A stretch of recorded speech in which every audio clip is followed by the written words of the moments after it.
Seja muito bem-vindo à aula de História do professor Dalton. E aí, vamos aprender juntos?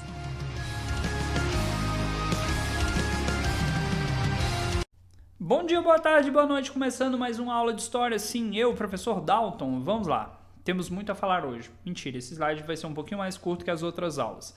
Pessoal, primeiro recado, procure um local confortável para estudar. Segundo recado, pegue o seu caderno. Eu vou falar isso todas as aulas e você que não está mandando as suas anotações, você está perdendo nota. Não pense em você que isso vai ficar barato, que não vai. Vamos lá, pessoal.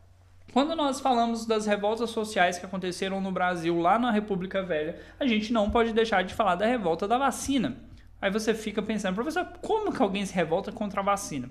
Existiram vários contextos sociais que a gente tem que abordar para falar sobre a revolta da vacina. Vamos primeiro falar aqui desse contexto histórico. Primeiro, a gente tem uma população insatisfeita com a ideia de progresso que foi pregada durante a República Velha. Como assim a ideia de progresso? Vamos tirar as casas velhas dos centros, vamos tornar as avenidas mais largas, vamos mudar as fachadas. Essa ideia ela partiu do presidente da época, Rodrigues Alves, e também era uma ideia pregada pelo prefeito do Rio de Janeiro, que era Pereira Passos. Eles queriam mudar a situação da cidade, tirando ali o pobre, a sujeira do centro da cidade, para tornar a cidade mais bonita, mais agradável, parecido com as cidades europeias. Como que estava a situação econômica da época? Nós tínhamos uma inflação, ou seja, o valor do dinheiro estava se perdendo, um alto custo de vida e uma taxa grande de desemprego. O que isso gera? Você vai ter uma população cada vez mais habitando regiões que não deveriam ser habitadas, locais onde você tinha cortiços com muita gente, morando num lugar só, o que vai propiciar, um desencadeamento desenfreado de doenças. Como ele fala aqui, a falta de saneamento vai fazer gerar surtos de febre amarela, de varíola, peste bubônica, sim, peste bubônica, aquela lá da Idade Média, malária, tifo e tuberculose. Agora tenta imaginar uma população pobre, suja em que sentido? Não tem saneamento básico, então está jogando o seu esgoto a céu aberto, não tem uma prática de higiene tão boa e morando aglomerada. Tudo isso vai ser muito propício para que essas doenças se aumentem. O governo, então, vai criar um sistema de vacinação. Só que quando o governo vai criar esse sistema de vacinação, o governo não vai comunicar à população necessariamente o que seria isso. O responsável, o sanitarista responsável, que é esse cara bonito aqui da imagem, vai ser o Washington Luiz. Ele vai trazer Oswaldo Cruz. Washington Luiz é outro cara. Oswaldo Cruz vai trazer aí uma ideia de vacinação coletiva. Vamos vacinar a população, se criamos anticorpos, não transmitimos a doença. A ideia era erradicar essas doenças que existiam dentro do Brasil, só que eles não comunicam à população e eles vão tentar vacinar a população meio que à força.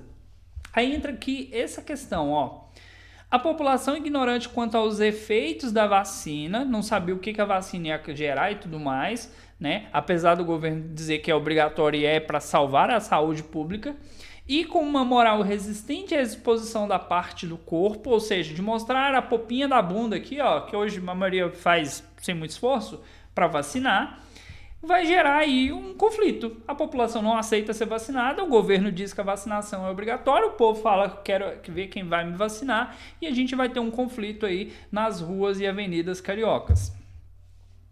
Dentro desse contexto também, teve aí esse exército mata-mosquito. Ele fala que para combater a febre amarela, que assim como a dengue é transmitida por um mosquito, eles organizaram equipes que eram incumbidas de ir até determinadas regiões para fazer uma limpeza. Hoje você tem os agentes de saúde que vão de casa em casa, ver se você está cuidando, se você não tem água parada, para não ter proliferação de doenças. Isso já existia, gente, há 100 anos atrás, tá? Não é uma novidade.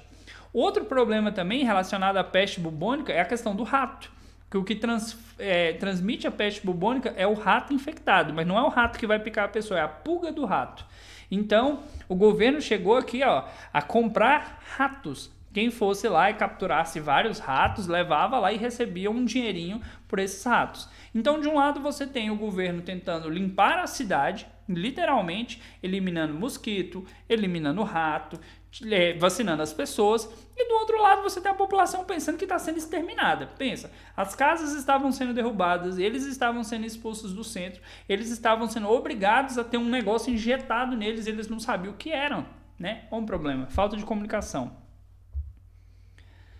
Aqui começa a questão da vacina e do bota abaixo. Como a vacina era obrigatória, então assim, nem todo mundo ia querer ser vacinado, mas era uma regra. Então a pessoa tinha que apresentar um comprovante de vacinação e dessa forma ela conseguia matrícula em escola, um emprego, casamento e outras atividades. Não é vacinado, não tem direito a isso. Gente, parece absurdo, mas é como se eu falasse assim, eu tenho 30 pessoas vacinadas na sala e eu vou botar uma pessoa que não é vacinada. Aquela pessoa que não é vacinada, ela pode ser um vetor para espalhar uma doença. Então, era importante que essas pessoas fossem vacinadas. Em março de 1904, com a demolição de dezenas de casarões e sobrados, tiveram início as obras da Avenida Central. Isso custou a remoção de centenas de famílias pobres, transfigurando por completo a paisagem do centro. É aquilo que eu falei para vocês, a ideia do bota abaixo. Eu preciso de avenidas largas.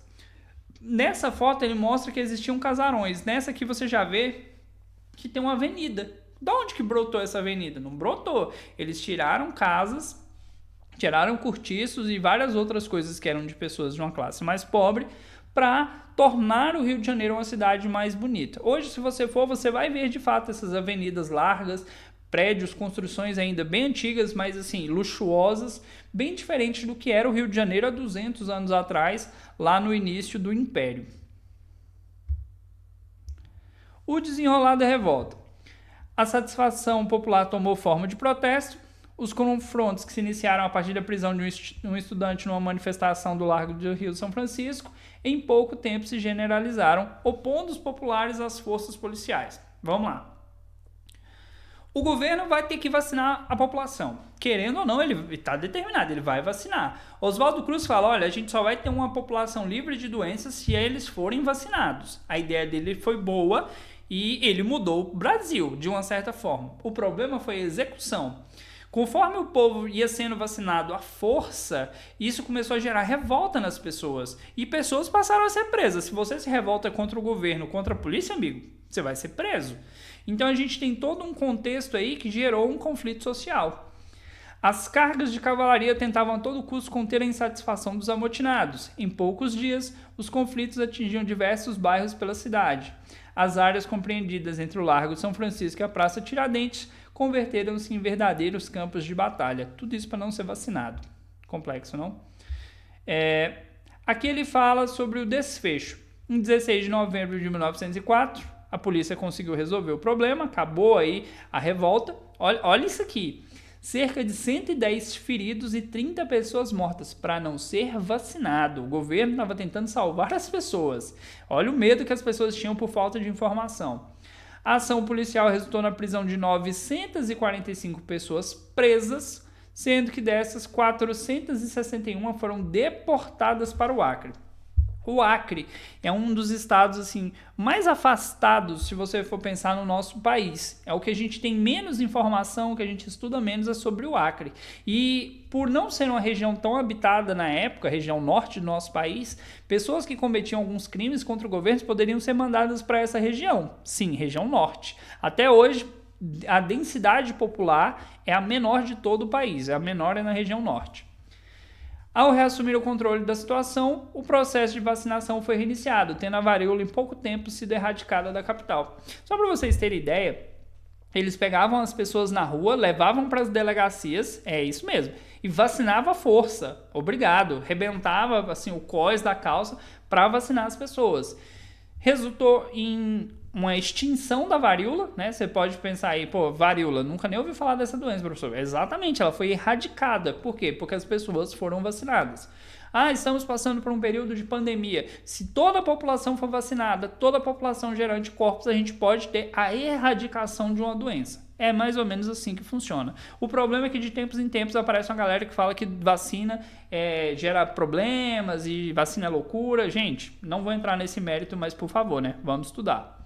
É isso aí, espero que tenham gostado. Mandem suas anotações, mandem suas observações, suas dúvidas e até a próxima aula.